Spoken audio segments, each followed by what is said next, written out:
وكان الله غفورا رحيما. ومن تاب وعمل صالحا فإنه يتوب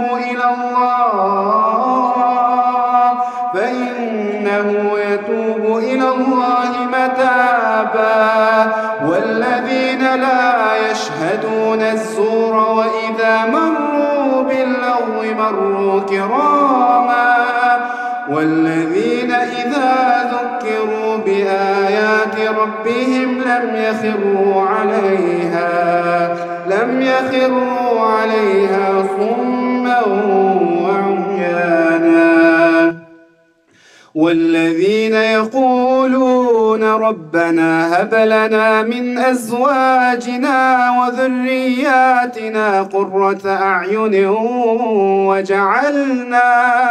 وجعلنا للمتقين إماما.